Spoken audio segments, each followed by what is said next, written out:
Now your calls on whether Elon Musk should be getting involved in British politics. In the last 48 hours, he's been on a bit of a social media frenzy, commenting on different areas of British politics. It's wild. So if you turn on Twitter, you may not have Twitter. If you have it and you turn it on to have a look at your posts, I find most days, most times I turn it on, the first thing I see is Musk's latest tweet.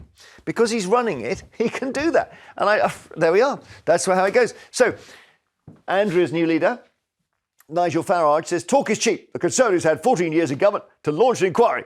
And this is to do with the Rochdale grooming gang. So it's very serious. It's a new story that's come. And Musk says time for reform. The Reform Party. Next one. So here we have. This is just a random person. Starmer is humiliated. New polls shows unprecedented collapse in support for Labour. Incompetent, dishonest, unsuccessful, elected on lies. Musk says a new election should be called in Britain. Next one. So, OK. Labour, we've got to read these in a slightly different order. Labour rejects Oldham's call for government inquiry into grooming gang scandal. As I say, this is the current story that's going around. Truss then, 49 Days Prime Minister, says this is Jess Phillips, the same Home Office Minister who excused masked Islamist thugs. Her title, let's do the whole thing. Her title, Parliamentary Under-Secretary of State for Safeguarding and Violence Against Women and Girls, is a perversion of the English language. Musk comes in. She deserves to be in prison. And that's the Labour minister. Have we got another? Let's have a look. Free Tommy Robinson. Tommy Robinson, who's in jail at the moment, is on the far right. And it's a kind of, his people say it's a freedom of speech thing. Elon Musk, then. This is, again, a kind of meme about Starmer and the grooming gangs. Charge people for rape and violent crime. This is a reference to him apparently ignoring that while he was Director of Public Prosecutions. Then charge people for social media posts. Oh, yes, I like that. So, and he says two-tier Keir, no justice for severe violent crimes, but prison for social media posts. There we go. What about that? That's a lot of activity, Michael. He's obsessed. He is. I think it's fair to say that, yeah. And the thing I find most worrying about Elon Musk is not his opinions. You know, people are entitled to their opinions, whatever. It's that he's got 200 million followers and he's constantly just sharing fake news. Now, I'm not saying fake news as in news I disagree with. Why is this fake? He's sharing things which are completely untrue. So just in the last 24 hours, right, the grooming gangs, really, really serious issue, right? It has been investigated in many ways. It should be investigated more. But so much of what he shares is just factually untrue. He said 250 or 250,000 girls have been sexually abused by migrant gangs. Now, that's not true. Right, he's just plucked that out of thin air. He says 1 in 6 girls have been abused. The fact is we don't know how many, though. But I think attacking the numbers is not where the story is. No, the story absolutely. is about a blindness that people had to it because they didn't want to be seen as racist. And that was very serious. No, I agree with you there. I agree with you there. But what I think is important is that people don't share things which are completely fake. Right, and Elon Musk is constantly sharing these far-right accounts, these anonymous accounts that mock up headlines and says, wow, this is interesting. OK. And it's fake. I'll come to you in a second, Andrew. But just to say, Donald Trump is now getting involved too. This morning he posted on Truth Social, the UK is making a very big mistake. Open up the North Sea and get rid of the windmills. Now, that is because we have got this green policy coming down the track, the green levy and stuff. What do you think of the whole thing? I mean, I know what you think of the green levy. I mean, I think it works both ways. I mean, look how, the national media, commentators, everyone in Britain has been, the majority of people in Britain in the media, been literally attacking Trump and wanting Kamala Harris in. So free speech works both ways, in my view. And I think good on Elon. I mean, like you said, Jeremy, the seriousness of these Asian paedophile gangs, because that's what it is. We're talking underage girls, and how it seems to have been hush-hush at every level of even councillor level, police, and there does need to be an inquiry. And just on a side note, Jess Phillips, I was for 9 years in Parliament with her. She was saying she worked for a domestic abuse charity. She should call for this inquiry. Well, the Tories decided not. When you were with the Tories, they decided not to have an inquiry. I mean, that's clearly wrong. But I'm saying her background makes it more hypocritical. But where does it come from suddenly, this idea that there needs to be a government inquiry now? I don't quite get it. I mean, I think the council has asked for it. That's OK, and so she said no. Yeah. What's strange about the story and why it seems to have come from nowhere? Obviously, it's a massive issue. It's a massive issue. It needs to no be one investigated denies Can I bring properly. back to Elon in a second? Oldham asked for a national inquiry in 2022. The Conservatives said no. They said do it locally. Well, that was They've done it apparently again. the opposition Labour who said, asked for it. It wasn't those who All right. controlled the council. But go on, you want to talk about Elon? Yeah, no, Because he may give your party some money. No, but I mean, do you think we should free Tommy Robinson? You're a politician now again. No, I mean, look, he broke what his. He broke the conditions. It's a entailed, contempt of court. didn't it? So that's a different So you disagree matter. with him? You disagree with Elon Musk on that? You don't think we should free Tommy? No, I mean, look, what he's said on grooming gangs, anybody who speaks up about grooming gangs, I think that was right. So that element of it. Well, I mean, but you're taking it off. Court cases. No, but about listen, that, you're taking it onto a different thing. We're talking about Elon here. Yeah. Now, but Elon wants to free Tommy Robinson. No, but Elon has been speaking up for these, these young girls, and I think is actually doing an amazing job to protect free speech, and also. Is he on the far right? Do you think? Because he it's now not supports. on the far right. It's the far right party in Germany, the AfD. He's been supporting heartily. Do you think Tommy Robinson's on the far right? Well, look, why are you obsessed with Tommy Robinson? Does he live in your head or something? Well, the person who's tweeting a lot about Tommy Robinson over the past 24 hours is Elon Musk. Yeah. Now, as you've said, Elon Musk is the richest man in the world, very powerful. He's also planning to donate a lot of money, or considering donating a lot of money to your party. Yeah. So if Elon Musk is clearly tying himself up with Tommy Robinson and his fate, I think it's a very relevant question to ask a Reform politician if they agree with that man on the issue of Tommy Robinson. Look, to me, I respect Elon Musk. He's an advocate for free speech. I like people who will actually shake up the status quo, and he's doing that. And I think is actually would do a damn sight better job as Prime Minister here. I know that's not possible than Starmer does. So if he's but he would willing have to give Tommy to our Robinson in his party- cabinet if he was Prime Minister here. Yeah, but look, at the end of the You're okay day. with that? But no, well, we don't know, do we? I mean, But would you be okay with that? You're a politician now. You've got to answer questions. Would you be okay with Elon Musk getting Tommy Robinson in the UK cabinet? This is the scenario you seem to want. Well, I didn't ask for Tommy Robinson to be in the cabinet. You're putting words in your mouth. No, but do you want him in or not? Yes or no?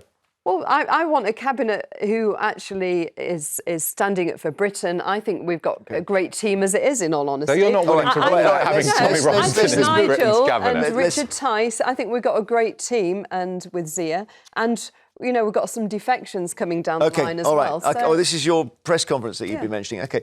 Right, look, let's find out what the viewers think about this. Elon Musk, maybe we should be grateful that he's taken an interest in our little country. Darren in West Yorkshire, hello. Aye. What do you think? He's tweeting about us not even every day, every hour. What I think is when it comes to the grooming scandal, I think Elon's put the hornet's nest among the pigeons. Yeah. And with Jess refusing national hearing where we can where the girls can finally have justice, and the cops and councillors and council managers can be prosecuted for gross criminal neglect of duty. Yeah.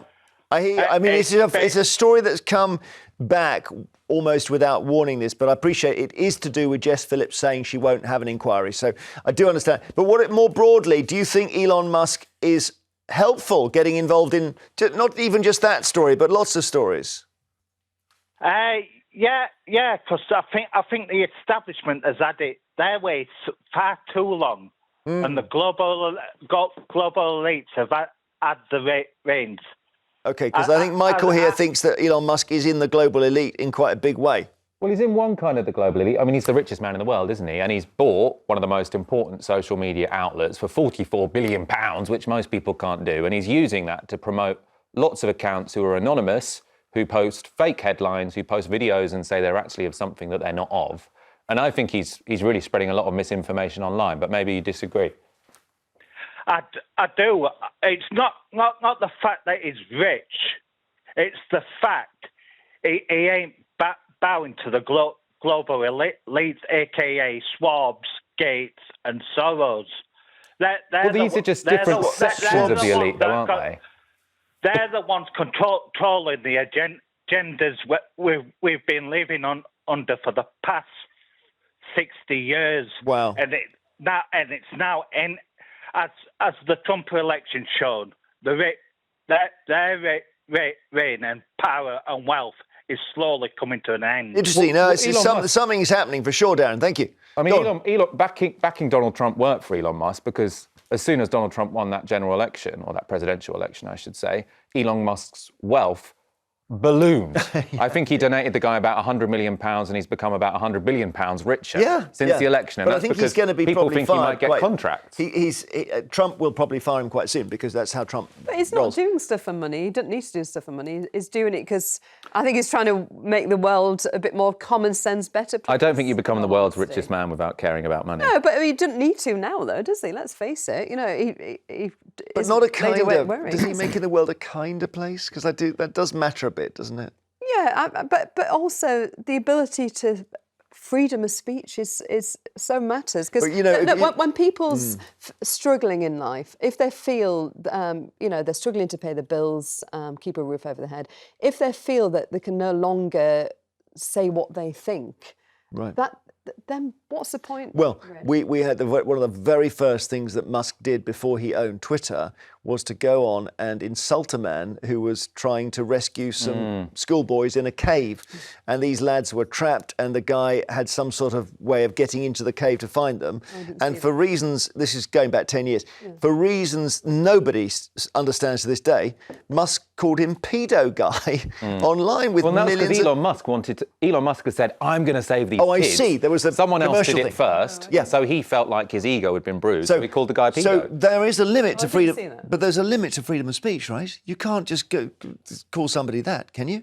No, but right. No, but can I just say, the amount of times I've been called a racist and this whole host of names, and it's an every second occurrence on social media. But why don't you want that constrained a bit?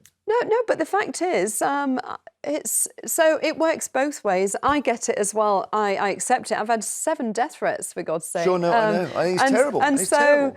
it's... Yeah. Okay. But I mean, that's increased with Elon Musk going. It's not. Let's take another call. Ian in Leeds, hello. Hi, yeah. Yeah, you're right. I find it extremely hypocritical for people like Andrea there to be happy with Elon Musk getting involved in British politics when Barack Obama himself was attacked for making one comment about Brexit. Anybody on the left or anybody who's a critic of Brexit over the past 8 years was accused of being in the pocket of George Soros. But now we have someone like Elon Musk, someone who's worth between $250 to $400 billion, more money that can be spent in 1,000 lifetimes. It's okay for him to get involved in British politics without a peep from many on the right. It's quite with Obama. Of course, it was before the vote on Brexit, and he said if Britain votes out of the EU, we will be at the back of the queue. And everyone thought, you wouldn't normally use the word queue. As an American, you'd say line. So you've obviously been told to say that phrase by David Cameron. But it's true, he did get criticised for getting involved by the Brexit side. People said, you've got nothing to do with you. Look, I mean, with Ian, where are you from in Leeds, Ian? Are you an old constituent? Where am I from Leeds? Where are you from in Leeds? Are you a former constituent? I'm just interested. No, I'm not. No. I mean, on the point you said about Soros, I'm not one of these who sort of criticised any of these people. I do believe in freedom of speech. Richard Tice did. Well, look. It's true. But you directed the question at me. No, but it's true, Andrew. Your party's against taking foreign money until you're offered it. No, but at the end of the day, Ian just mentioned me. So I will defend myself. No, but you're in the party, so you've got to defend the party, right? No, but if George Soros offered Labour £100 million, do you think you'd be supportive of it? Well, look at all the green money. I mean, look at the MPs' expenses. Did you see the amount of all these green lobbyists have given money to most of the cabinet? So the same with Labour. You look at you seriously. I think it was mainly private equity that gave a lot of money. We've got to move on. Okay, Ian, thank you. Later, it's the papers and everything else. Find out.